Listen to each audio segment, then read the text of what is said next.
It's backyard burger season. Turkey, chicken, and veggie burgers. You're probably not getting the nutrition that you think you are. But what's really the healthiest option? You think veggie burger has to have veggies in them, right? And the ultimate Oz-approved beef burger. This is a cookout classic. Plus, online memory boosters. What's really in these pills? Are they helpful or harmful? Coming up next.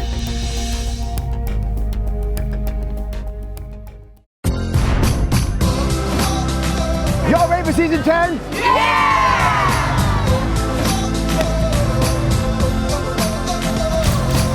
I love you, Dr. Oz.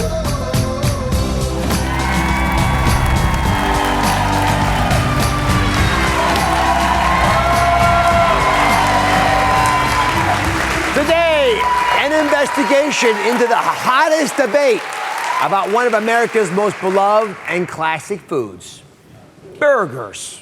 Y'all adore them. Hey, that's right, applaud them. Is there really a better backyard burger? That's our question today. And we got the beef, we got the turkey, there's chicken, there's veggie, right? Which one should you be eating? We're revealing what's really in the store-bought burger patties that you're grilling and how to find the perfect mouth-watering burger that even a heart surgeon like me would crave. Nutritionist Kellyann Petrucci and butcher Justin Demarco have been experimenting, you can see it right there, with burgers in their own backyards. And we had them buy, cook, and taste all kinds of supermarket burgers out there. Let's start with Kellyan's experiment with turkey burgers. Hey there, I'm out here grilling up some turkey burgers. You know what? A lot of people think turkey burgers are the healthiest option when shopping for burgers in the supermarket. But if you buy fresh, and even if you buy frozen, that may not be the case. These turkey burgers may not be as lean and as mean as you think. So depending on the cut or the type of meat, these turkey burgers may actually have as much fat in them as regular beef burgers. But now my real question is, why? Why? Are turkey burgers so dry? Well, I am going to get to the bottom of that. All right, Justin and Kellyann are here in studio. Justin, you looked into frozen turkey burger patties. What did you find? As a butcher, tell me the truth. Okay, so what I found was that turkey burgers, unless said otherwise on the label, majority of the ingredients are the tenderloin, the thighs, and the breast. What I also found in some cases was they would add skin and fat to them. So, and dark meat, actually. So what would happen with that, it was an increase of fat. In most cases, you would think that would add to the flavor. Yeah. But not necessarily so. So what they typically do is they add dextrose, brown sugar, to try and beef up that burger flavor in the turkey. You found another key ingredient, Kellyann. I didn't know it was turning because I thought it was just regular old turkey. We all do, but here's the thing. You could actually have salt, sodium, and up to 900 grams of this stuff. So that's a lot. So I want everyone to put this in perspective. That's like you go to a fast food restaurant and you order 4 medium-sized fries. Okay, so you can imagine that's going to make you retain a lot of water, or could make you retain water, and that's going to make you feel and look bloated, which doesn't make good for a date night. That's right. It is the worst thing for date night. Yeah. But is the purpose of the salt to increase flavor, that Justin points out, that they need to do something to beef it up, so to speak? Well, perhaps that's one of the things that they can do, but there's other ways that they can do that. So if they add some spices, that's great, but salt is just not good. So what do you look for in the label, and then you give me a hack to make it taste better? Okay. So what you want to look for is 90% lean white turkey meat. That's the thing. And I also look for organic, because then I don't have to worry about antibiotics. It just kind of takes that off the table. And if they add some spices in there, like rosemary or salt or something like that, great. And they're in there. I got to say, my biggest concern with turkey burgers is sometimes, they get dry, right? Is that the big problem? Correct. You're chewing on cardboard after a while. But you got a hack. What do you recommend? All right, so Dr. Oz, Kellyann over here gave me a little bit of information about you. And that information was 2% Greek yogurt. Okay, so 1 pound of turkey chopped meat. We're gonna do half a cup of the Greek yogurt, a little bit of bread. What that does, it binds the burger together. And so your end result is a nice, juicy, flavorful turkey burger. And cook it the same way. Absolutely. Great idea. Next up, we asked Justin to do a cookout experiment with chicken burger patties. Take a look. Hey, Dr. Oz, Justin from the Chop Shop here with your chicken burger experiment. If you see in front of me, I got 2 chicken burgers here, a frozen and a fresh. Now, you asked me to deconstruct these burgers to find out what actually goes into them. Now, just like turkey burgers, chicken burgers can be made with different parts of the chicken. They can have natural flavors and even sugar added to them. Now, on the other hand, have you ever had any problems with your burgers sticking to the grill? I got a surefire hack to help you with that. First thing, nice onion. Second thing, fork. Nice hot grill. Place it down, couple rubs. Grab your favorite chicken burger, beef burger. There you go, a non-stick burger. Dr. Oz, that's your chicken burger experiment.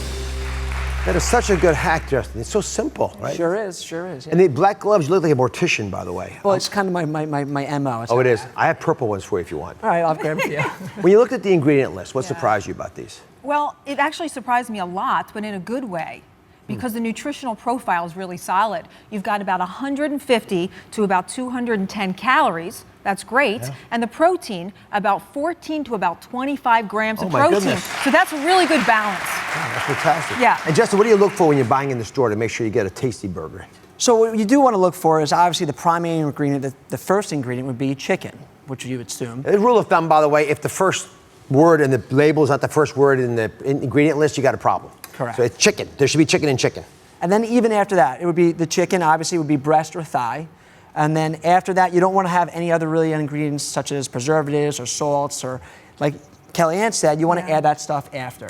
And a big thing for me is to have a chicken burger that's made with chicken that was raised without antibiotics. Okay, so you're both on the same page there. Absolutely. All right, next up, veggie burgers. These are growing in popularity.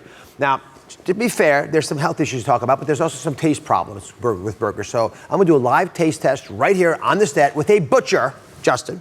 Start eating away. I want honest opinion from you. Compare it to, actually, don't compare it to a regular burger. Tell me if it's good enough on its own. Kellyann, what did you uncover about how many veggies are actually in the burgers? Well, here's what's interesting, because you think veggie burger, it has to have veggies in them, right? Well, a lot of the companies do. They have things like mushroom, and they have kale, and they have beans, and it's great. But then a lot of the companies, believe it or not, it wasn't until about the fourth ingredient that veggies even showed up in any natural form. What they did instead was the first ingredient oftentimes was water, and then you get into like soy protein isolate, soy protein concentrate, and processed proteins. Yeah, it's processed protein. So if you think you're getting something like edamame, you think you're getting something like soy, but in fact you're not, and while I'm not saying these are dangerous, what I am saying is you're probably not getting the nutrition that you think you are. Speaking of that, how does it stack up the nutrition compared to what we've been talking about? To a beef burger, for example. Okay, so let's start with the beef burger. Let's start with the protein, because we all know that in a beef burger, we always look to the protein. You're gonna find about 22 grams of protein in a beef burger. In a veggie burger, you're going to find about 4 to about 23 grams of protein in there. 4 to 20, it's a huge spread. It's a huge spread. So here's what you do. So if you're thinking, I really want this veggie burger, but there's not enough protein for me, you want to pair it up. So a lot of times you'll pair it up with maybe a side of beans, or you do what I do, which is you put an egg sunny side up. You crack an egg over that, and that works really nicely. Yeah. And then so we look at the calories. So the calories in a beef burger, you're going to run into about 350 calories for a beef burger, and for about a veggie burger, it's about 100. So better on calories, actually. Better on calories. So if you can hack the protein, it's good on the calories. Yep. Okay, now the big question, because the audience generally thinks about veggie burgers and say, why bother at that point? What do you think about the veggie burger?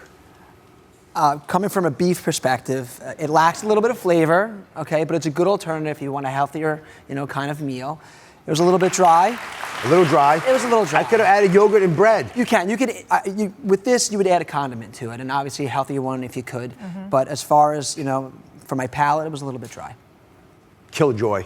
Justin. It's just not worth it.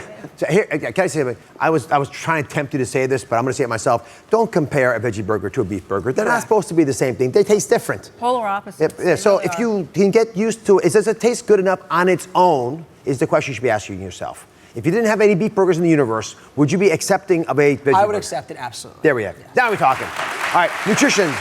Give me a list down. What should you be looking for when you're buying a veggie burger? So when you're looking, the first thing I want everyone to realize is that you may think that you're looking or getting a healthier option. You're not. Actually, these are supposed to be eaten in moderation, so keep that in mind. You want to look for USDA certified organic.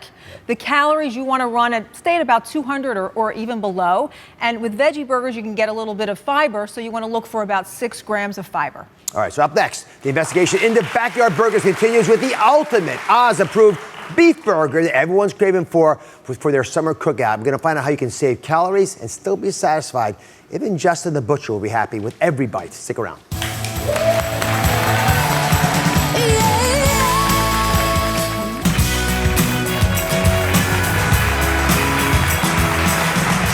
We're back with our backyard burger investigation. We just talked about turkey and then chicken and then we did veggie burgers. But now it is time to tackle the most popular and classic, the beef burger. I know you're waiting for it. There's nothing better than biting into a big, juicy beef burger. Even heart surgeons love burgers once in a while. Look at me here. This is actually true footage. There it is. Look at the look. Look at the eyes. Have you ever seen me so happy?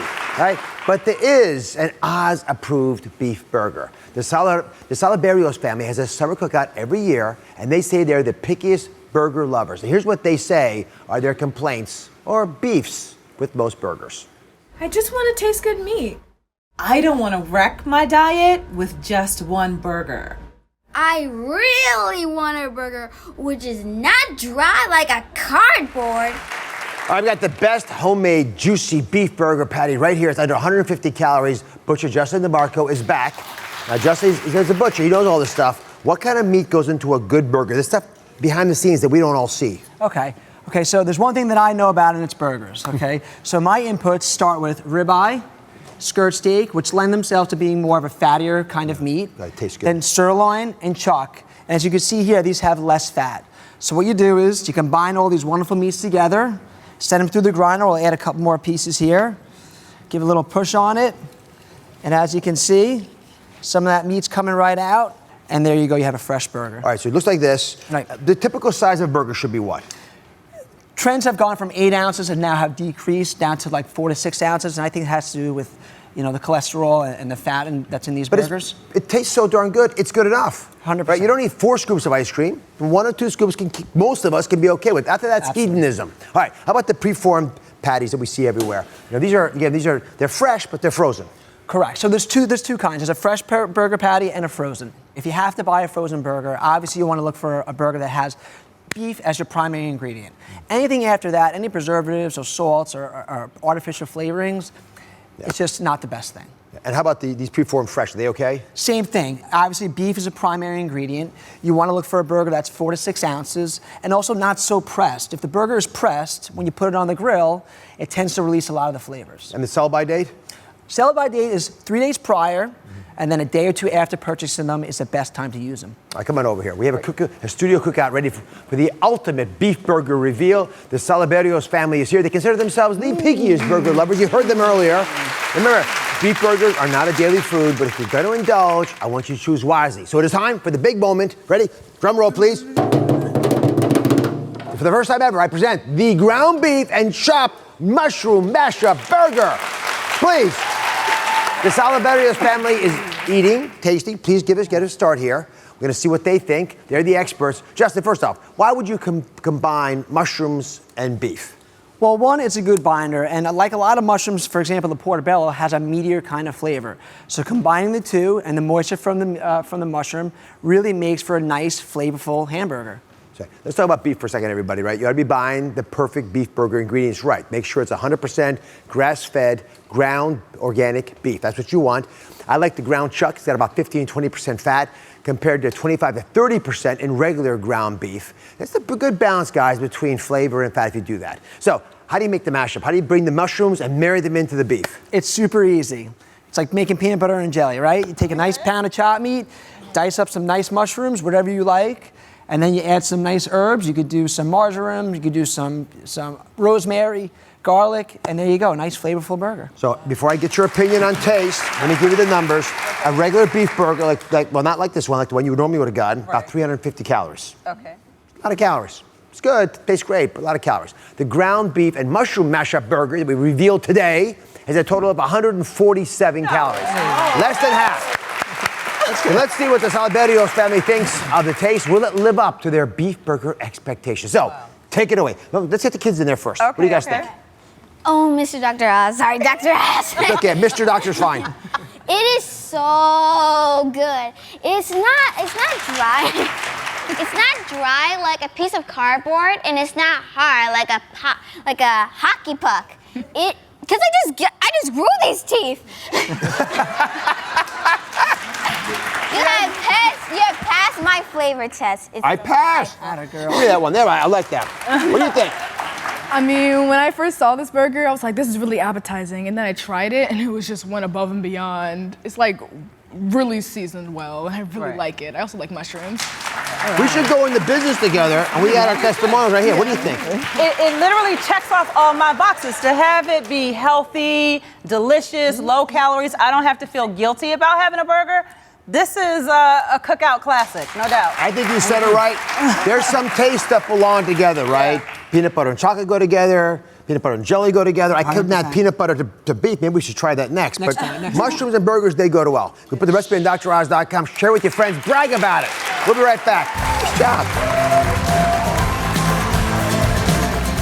Up next, the Oz lie detector about a secret that you're all keeping. We're going to reveal our big Shapewear experiment. Find out what happens to your breathing when you're wearing shapewear.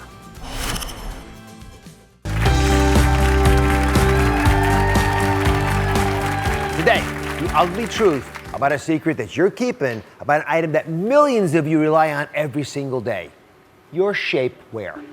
We are uncovering the biggest lies we tell ourselves about these so-called slimming secret weapons. Could they be causing you more harm than good?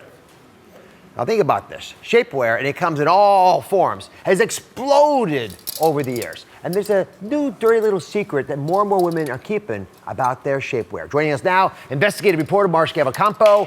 Mara, explain what is going on with all this shapewear. Yeah, a lot of women now are doubling up. They are wearing one pair of shapewear on top of another. Celebrities like Gayle King, Kim Kardashian, even Beyonce admitting to this two-at-a-time trick to get an extra slimming effect. I'm guilty of it too, right now. But the question, absolutely, Dr. Oz. But the question is, what's the cost? Yeah. Who else out there is doubling up? Let me see, show of hands. Any other shapewear secrets? Oh, here we go. How are you? We got two victims right here. How are you? How you doing? What's your first name? My name's Christine. Christine. Nice to meet you. You feel good the way you are now? Yes. Well, I gotta tuck in a little bit. So this way, baby. Why do you double up? Bring it home for me. Hey, if it works for Beyonce, it works for me. It's a pretty good reason. She does look good in those photos. And Christine, how long have you been wearing the doubled up version of shapewear? Oh, a couple of months once I found out about it.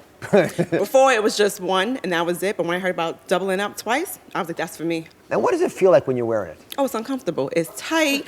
It's the worst, but it looks good. So pain is beauty. That's all that matters. How many hours do you generally wear your doubled up shapewear? Depends where I'm going, but honestly, I would say at least like 5 hours. 5 hours. Mm-hmm. All right, so here's the deal. Let's first uncover the first lie about shapewear, that the pain is worth it. It was funny, but is it true? While shapewear may make you look good on the outside, we wanted to investigate the truth about how you feel on the inside after using the shapewear double up method. So Mara, God bless her, did a 12-hour shapewear experiment wearing 2 pairs. There's a difference, right? There's her baseline, the 2 pairs. What we uncovered might shock you. Take a look. Shapewear has become a way of life, offering the hope of form-fitting us into our favorite outfits. The promise? To flatten tummies and smooth out lumps, making us look and feel our best. Now, some are going as far as to wear one body shaper on top of another one to increase the effect. Recently, Kim Kardashian revealing she'll wear 2 pairs when she feels heavier. But is there a downside to doubling up? To find out, I'm going to wear 2 body shapers at the same time to find out what happens throughout the day. I'm just heading out for the day. Definitely feels really snug. So it's been a few hours now, and I ate breakfast, and I'm drinking tea, and I've been sitting. Now it's really starting to get uncomfortable. It's like digging into my sides. I made the mistake of getting seltzer water, which I always get, but the bubbles are making my stomach really hurt in this double shapewear. They keep rolling down on the side, and it's like impossible to pull up because they're under my clothes. I am dying to take this shapewear off. It is killing me, but I still have 2 hours left in this experiment. I'm eating my dinner standing up because it hurts to sit down at this point. Next, I wanted to see how wearing shapewear was affecting my breathing. So I'm visiting Dr. Sandra Gelbard, who'll conduct a series of lung function tests. I'm gonna have you take a really, really, really deep breath in. You can sit forward, absolutely. For the first test, I'm not wearing any shapewear. And breathe out, 6 seconds. Out, out, out, out, out, out, out. Keep going, and breathe in. Excellent. Okay. Then I wear 2 pairs of shapewear for comparison. Let's see, now that you're wearing 2 body shapewear garments, if you're more restricted with your airflow. Okay, I can tell you it definitely feels like I can't breathe as well. Right, now. Keep going, keep going, keep going, and deep breath in. Excellent. Dr. Gelbard looks over the test results, and you won't believe what she found. All right, it's time for the results of Mara's breath test. Dr. Sandy Gelbard joins us now. So we just saw you test Mara's lungs. She breathed out for 6 seconds. Yeah. It's the best she could possibly do before and after with the doubling up of the shapewear. What did you find? There was more than half a liter decrease in the amount of air she was able to breathe out when she was wearing the shapewear. And this Half a liter? Yeah, really statistically significant. So here we have the baseline without the shapewear. It's, it's over 3 liters, and it drops under. It's a huge difference. What's it like, Mara, seeing that? To me, it's worth it. The difference is so big. It's not my chief correspondent here, like my partner is telling me she'd rather give up a couple years of healthy life, but you'll look marvelous. Because I feel so confident in it that, it's worth that sacrifice. Maybe because I love you so much, I'll just show you a little demonstration of what's happening in your body. This maybe might compel you. This is what you're all doing when you put shapewear on, right? So normally, everyone take a deep breath. Everyone do that. Take a deep breath in, right? What happens is your chest expands, right? The lungs fill with air when the chest expands. But when you put the shapewear on, right? Let's put the shapewear on this little, oh, look at it. It squeezes everything, right? Now it restricts your chest expansion. Therefore, you cannot pull air into your lungs, making it difficult for you to breathe, right? It makes you feel lightheaded, tired. You get anxious. So let's go over this again. Mara's lung function decreased by more than half a liter. That's a lot. Much more than I expected, by the way. That's beyond what you'd expect in between a person in the morning and the afternoon, right? It's absolutely. Way more than you'd expect between... Right. We see that in situations where people are pregnant, if they have scoliosis, wherever you're restricting the chest wall or the rib cage. So this was a big finding. And that was you just had it on for 1 day. For 1 day, and I do this regularly. Right, the next slide about shapewear I want to cover is that you guys are always telling yourselves squeezing into a smaller size makes you skinnier. Mara, you've admitted to me that many people, I won't mention any names, have actually used the extra slim version by getting a size that they couldn't possibly fit into. It has the opposite effect. You intentionally get a smaller size because it makes you even smaller. When you wear this over time, you're actually weakening your core muscles. So you could be making your stomach look worse. So the bottom line is you're not gaming the system, you're not getting slimmer, you're just kind of putting a Band-Aid on. Can you help me with something? Where does the flab actually go? All right, so that's a very good question, right? You're squeezing it like a toothpaste tube, but where does it go? Yeah, so you're compressing it. Like if you were to push your stomach in with your hands, I'm actually getting short of breath right now because I'm pushing even more on this. But what ends up happening a lot of times is that it gets pushed up, and that's where you get that dreaded rollover. And so all day we're basically fighting to pull this shapewear back up because the fat is trying to be free. All right, time to go. It's just free at last, free at last. Thank God Almighty. Dr. Gelbard, interestingly, despite the fact you're an expert in this area, you actually wear shapewear yourself. So you must have some hacks, some prescription for wearing it without causing pain or other bodily harm. Yeah. So the first and foremost is wear the right size. If you're a medium, don't grab a small. Wear it for a limited amount of time. Don't wear it days on end, sleeping in it. That's going to lead to bad results down the line. I understand the allure of wearing these garments, but you have to wear them the way they were intended to be worn. If you're going to be squeezing into a really tight shapewear, you may look better, but down the line, you're going to feel worse. So the key question that I'm taking away from this is the right shapewear. So up next, the at-home test, there are 2 of them, to detect if your shapewear is the right size for you. You'll want to see this. Thank you very much.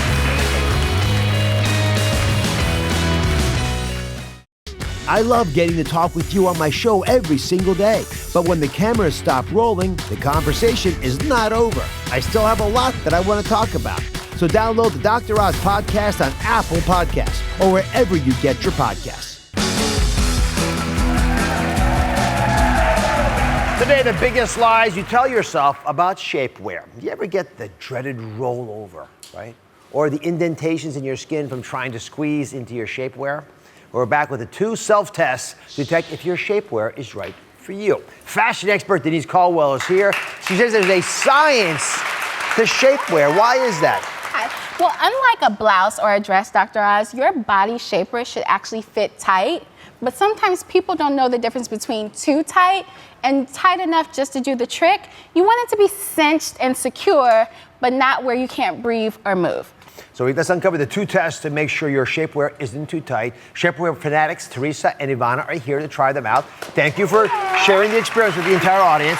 You're going to judge how these tests work on you, and we'll all learn from that. All ready? The first test, the waist twist to prevent shapewear rollover. Explain how it's done. So after you put your shapewear on, you actually just want to move to the side. Move to the side. You can even go to the side this way too, but you're twisting your body. And then if your shapewear starts to kind of dig and cut into your skin, or if you feel like it's rolling down or bulging, just a little bit in back. You need to go up a size. Got it. All right. Gotta go up a size. So Teresa, when it's not too tight, does it feel okay for you guys? Mine's a little tight. It is. On is. the side, it's a little tight. So I think I would definitely have to go up a size. Go up a size, All right. yeah. So good. So we got at least a self-check. Come on over here. Second big test is it's called the leg check to avoid skin indentations. So Denise, I'll stand. You guys sit, demonstrate, and explain. Yes, so basically, ladies, we're gonna sit and we're gonna cross our legs, just like ladylike, if you can cross all the way over or just to your ankles.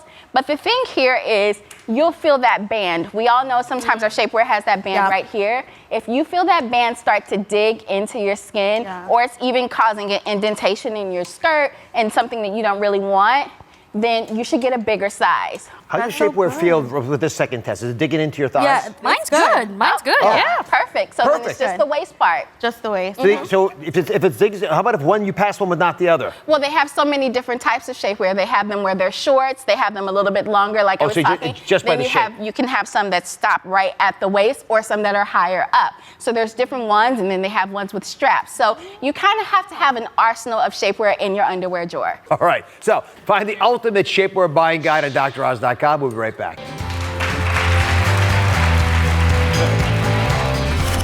Up next, an investigation into memory boosters and brain games being pushed online. Can they really help optimize your brain's cognitive function, or is it just a big scam? Stay tuned to find out.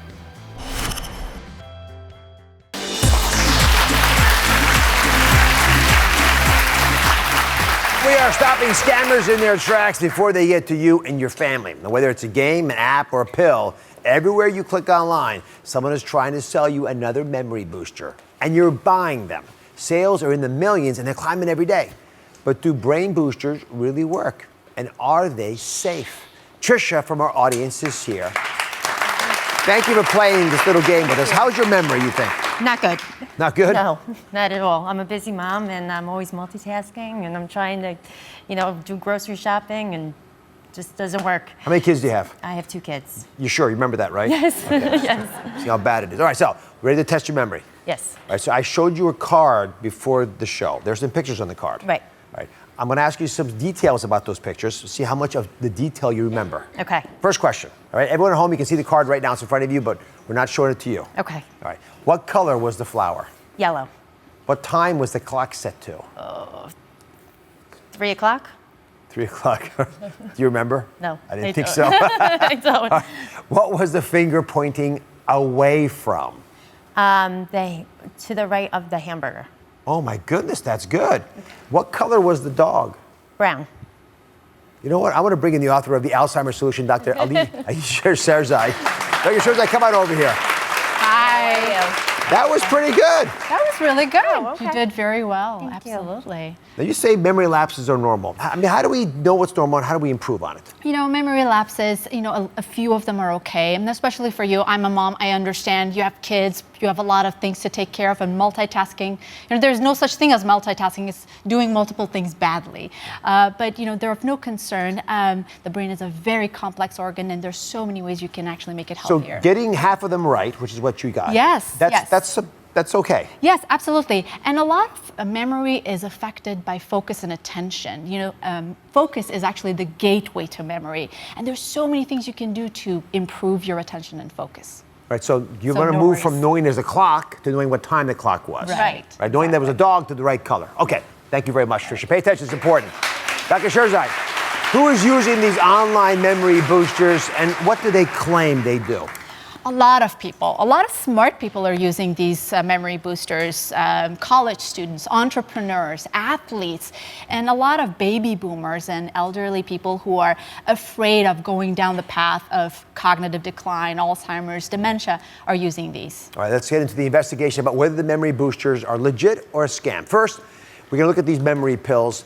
What specific pills are we talking about? So we're talking about the types of pills that people can order online, and you can find them over the counter at different pharmacies and health stores. They come in the form of pills, capsules, syrups, etc. These are over the counter. What's really in these pills? And you broke it out for us here. Right, so I'm glad that we're explaining all of this. It's a combination. It could be one compound or it could be a concoction of different things together. So, you know, they might have vitamins like vitamin B12, or which is the same thing as cyanocobalamin, or vitamin B5, B6, thiamine. But they'll put all the names there. It makes it sound legit. These vitamins do have a role, by the way. Absolutely. Not in everybody, but in some people. Absolutely. Okay, so there's the vitamins. And then we have chemicals. We have chemicals like L-arginine, which is a non-essential amino acid, and it has been implicated in many different brain diseases. And then the other category is, you know, herbs and foods. So things like mushrooms. You know, mushrooms are incredible, and there are extracts of mushroom, including we have black pepper, we have green tea or coffee extract, and then different types of foods and herbs like menthol, ginkgo biloba, caffeine. You know, a lot of these memory pills are just dressed up caffeine pills. And that's why when people take them, they initially get a boost of energy. They think, wow, I feel really good. But, you know, it can affect you negatively in so many ways. We know what caffeine does to our sleep patterns, and we know how important sleep is for memory. All right, so some potpourri of these, some combination is used. They're all different, obviously, but let's go inside the body to see how they're supposed to work in theory. Now, these pills are all different. We just told you a bunch of different things that might be in them, but generally, when you look inside, this is what they're supposed to be able to do to your body, in theory. Now, they say these memory pills can help with circulation, right? So that actually changes the oxygenation of the blood. With the oxygenation of the blood goes up into your brain, so your brain has more of that oxygen. Theoretically, that might be beneficial. Some also claim to change brain waves. Right? Now, brain waves are interesting. There are certain brain wave frequencies that can shift your cognitive state, right? This can be something that puts you in a deep sense of calm, right? Or a highly focused place so you can concentrate. That's a classic caffeine effect, right? And then when it comes to older individuals, right, these memory pills claim to enhance communication and cognitive abilities, right? So lots of things they potentially could do. Dr. Sherzai, you spend a lot of time trying to figure out what makes sense. When you study the brain, you know about things that work and don't work. Are you concerned about these? I am, and I'm so happy that we're talking about this. So your best recommendation when it comes to purchasing memory pills online? I think it's very important for people to be cautious. Now, if there are specific factors that have been studied and is backed up by research and your physician or doctor recommends it, then go for it. But you have to be careful because a lot of them have, you know, compounds or things that haven't really been studied. They even found trace heavy metals in some of these memory pills, you know, and they could be very dangerous, and people actually can suffer from the side effects of these compounds, you know, having things like gallstone, pancreatitis, kidney stones, etc. So be very, very careful. If you're thinking about purchasing memory pills, you want to look for the ingredients Huperzia or Bacopa. Those two have been found to aid in brain function to some degree, so at least don't waste your money. Next, we investigated games to help the brain, because these brain games have gotten super popular. This, by the way, is what it looks like when I talk to my kids. I see the tops of their heads. So I see the top head, top head, top head. How many of you, are you all living the same life I am? Yeah. So there's been a surge of recent brain training apps that have gone out there. They're all over the place. Every smartphone user out there has brain training games. The question is, do they have any real cognitive benefit? So there are some brain gains, and they have been studied, and they have been able to show, scientists have been able to show that participating in those brain games can be helpful. But then on the same side, there's a lot of controversial data showing that, you know, all of these games don't really affect anything, and it doesn't really affect successful cognitive aging per se. All right, so here's the bottom line, everybody. If you like the brain games as a way to de-stress, I'm fine with that. Just set a screen limit time limit so you're not dealing with all this that I'm dealing with right now. People aren't paying attention otherwise. Memory pills, brain games, they're not the only things to get your memory in check. When we come back, investigate some natural ways for you to boost your memory with items you have right at home. So stick around.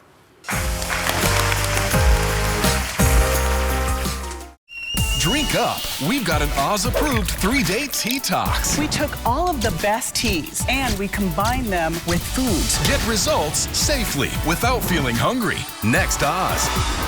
That's coming up on Wednesday. We were talking about memory boosters and brain games that are being pushed online. Now, Chef Nikki Dinki, author of Meat on the Side, has some natural memory boosting recipes you're all going to love. The first natural memory boosting recipe is golden milk overnight oats. I've heard of golden milk and I've heard of overnight oats, but only you could put them together. Well, I've been loving this idea of overnight oats. It's been very trendy. Recently, I've been doing this golden milk latte thing, which is basically just a nut milk combined with some ginger and turmeric and all these warm, just delicious spices. So then I thought, why not just put them all together and make it super easy and super nutritious? Save time. And thus, we have our golden milk overnight oats. As a neurologist, thoughts, there's turmeric in the oats now, right? The oats are potentially beneficial for brain function. Yes. First of all, genius, combining both of them together. And then, my goodness, turmeric, it's a potent anti-inflammatory, and it actually binds to the bad protein amyloid that is involved in Alzheimer's disease and gets rid of it. So put both of these together. Is it true they have less Alzheimer's in India, maybe because of the turmeric, the curry sauce that they eat? There's a perspective there, yes, because of the curries that they eat, and they combine it with different kinds of spices, so you get anti-inflammatory effects of all of these different spices in your food. To make it pretty straightforward, you say you mix it like you normally would? Yeah, all this stuff pretty much just goes in the jar. Your oats, your milk, your ginger, turmeric, cinnamon, vanilla, and honey, and you let it sit overnight, and you have this beautiful, super nutritious breakfast. Is this chia? I love it. Yeah, and I love to top with something crunchy, like some chia, some walnuts, and maybe some fresh blueberries, just to keep it kind of popping. All right, the next natural memory booster. You all have these things in your homes, use them, right? Doesn't cost you a lot more. It's a salad with fish oil dressing. Now, you all know fish oils are essential. I never thought about putting it in a salad dressing before. You know, I used to take a lot of this, and whether it's in a pill or you're putting it on a spoon, it's not the most pleasant thing. So I thought, how can I get this into our food? And by combining it with things like Greek yogurt and orange juice and honey, you can really make a very delicious salad dressing that, of course, you can use on salmon. You could use it as a spread on sandwiches. And it's just such a fun alternative way to get that fish oil into your body. I don't know why I don't taste the fish oil so much. We're using a lemon-flavored fish oil, so that's already taking out a little bit of that fishy taste. And then I think the Greek yogurt is key. That just kind of mellows it out and makes it something that, we want to eat. Diabolical. Right? Diabolical. Sneaky. And it makes sense for the brain. Absolutely. It's the synergy between the last memory booster, where we'll have to see if it appeals to your taste buds, is a shot of beet and ginger juice. So Dr. Sherzai, before you take the shot, health benefits. Why is it so good if you can do it? I love beets, and beets are an incredible vegetable because they are very rich in nitrates. And so the nitric oxide that you get from beets actually expands the arteries so you get more blood flow to your brain. It's basically like Viagra for your brain. Oh, it's an amazing Here, thing. quickly, Nikki, quickly. Oh, okay. All right, I'll toast to you guys. Cheers. Everyone wants Viagra for the brain. The audience, you want some Viagra for the brain? All right. Oh, it's got some punch to it. Oh, please. Wow. Don't let me force you. That'll keep you young. You may never forget this shot. Be sure to head over to DrOz.com for my natural memory boosting prescription plan. If you remember, we'll be right back. What do you think? Whoa!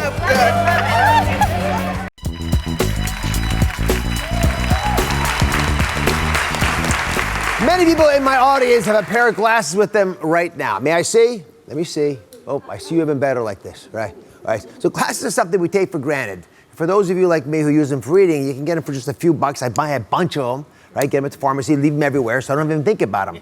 But what if the world looked like this?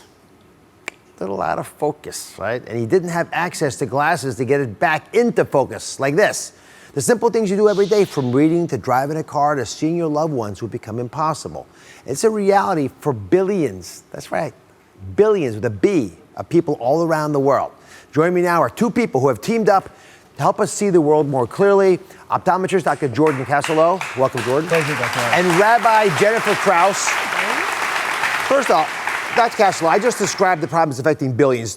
Put some numbers, put some meat into this thing. Set it up for us. Well, as you know, Dr. Oz, vision is our most critical sense. 700 years since the invention of glasses, most people in the world still don't have access to glasses. Our research shows that a simple pair of glasses can increase someone's productivity by 30%. Oh my goodness. Increase their educational performance and decrease road traffic fatalities. Is there road traffic fatalities? That's correct. How so? Well, 59% of road traffic fatalities have a visual component associated with them. So if you can see clearly, you can be safer on the road.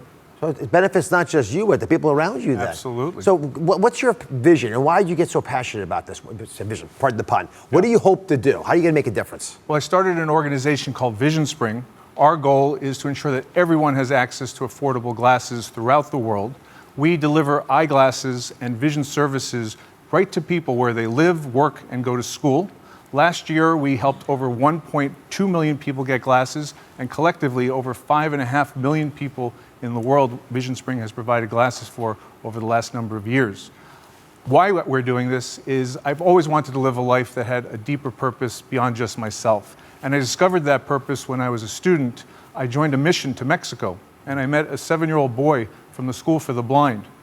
In fact, though, he wasn't blind. All he needed was a really strong pair of eyeglasses. And when I put the glasses on his face and he saw for the first time, it was a moment that changed both of our lives. I gave him his vision, and he gave me my vision. Oh my goodness. And it was just a wonderful moment, and it's a way that I can make a difference as an eye doctor, and we all can make a difference as well. Rabbi Jen, the benefit of giving is more than just accrued by the person who gets the gift. It actually benefits us spiritually, emotionally. How so? Absolutely. So there are studies that show that when we do something for other people with some consistency, that we sleep better, we're less stressed, we're more connected to the people we love. So when we do something to heal the world, we heal ourselves. Beautifully stated, Rabbi Jen.